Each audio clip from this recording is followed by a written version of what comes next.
Il y a quelque chose qui est important et qui est aussi caractéristique de la génération Y, c'est le rapport de force. Ce que les Américains en fait appellent en sciences de l'influence le price, donc le prix.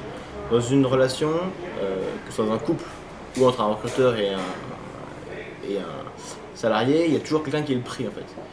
Et usuellement, ça a été l'entreprise le prix. Donc les salariés se battaient et défilaient devant les recruteurs pour devenir membre de l'entreprise. Et étaient toujours un peu menacés lors de leur travail, voilà, par un éventuel licenciement.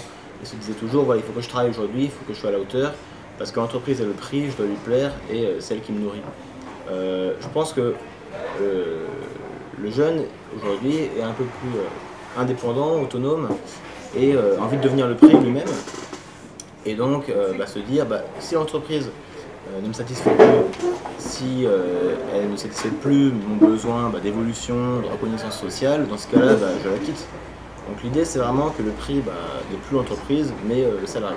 Pour parler un peu des DSI, ce qui est un peu douloureux pour certains aujourd'hui, c'est que l'informatique étant très très corrélée en fait, à l'actualité informatique, et à l'innovation et à ce qui bouge sur la sphère en fait, de l'informatique, il est vraiment vital en fait, de se maintenir au courant, de grandir et de vivre vraiment dans le milieu, en fait, de comprendre ce qui se passe, de suivre les évolutions, d'être au fait des nouvelles technologies, des penseurs.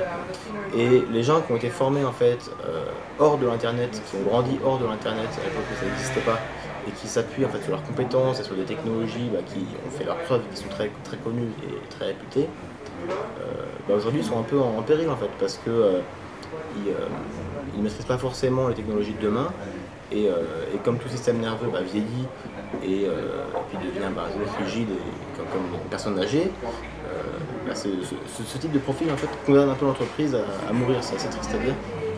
Et donc il est important voilà, de savoir être agile, de maintenir l'entreprise en, fait, en état de bonnes conditions physiques et de la rendre capable d'avoir des bons réflexes en fait, relativement aux évolutions de son environnement.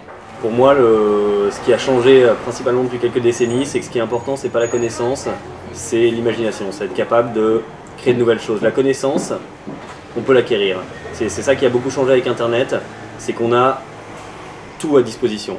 À partir du moment où on est capable d'avoir un peu de recul sur les informations qu'on nous donne, de savoir juger nous-mêmes si elles nous sont intéressantes ou non, si elles sont vraies ou fausses, on est capable d'acquérir n'importe quelle connaissance grâce à Internet. Le second problème par contre, c'est que, en tout cas moi j'ai l'impression qu'on est dans une génération où on n'a jamais de temps pour nous. On n'a jamais de temps, il y a trop de choses à faire. Avec Internet, on a beaucoup trop d'informations qui arrivent d'un coup. On n'a pas le temps de les classer, on n'a pas le temps de faire tout ce qui nous plairait, on n'a pas le temps de pouvoir s'intéresser à tout ce qui pourtant nous intéresse.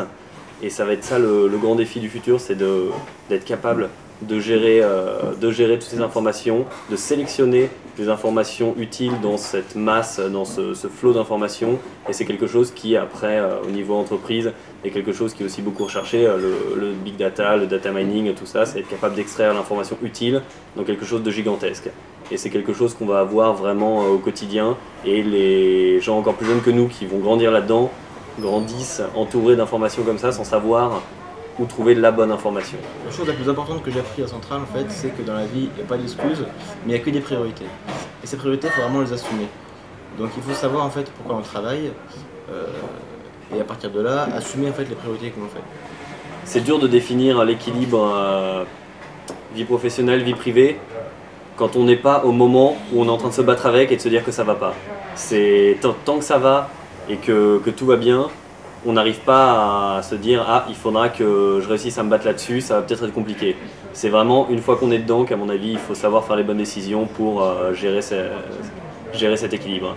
Mais avant, on est jeune, on a l'impression que tout est possible et que de toute façon, on va juste faire ce qui nous plaît, ce qui nous éclate et que tout marchera. Le monde est à nous.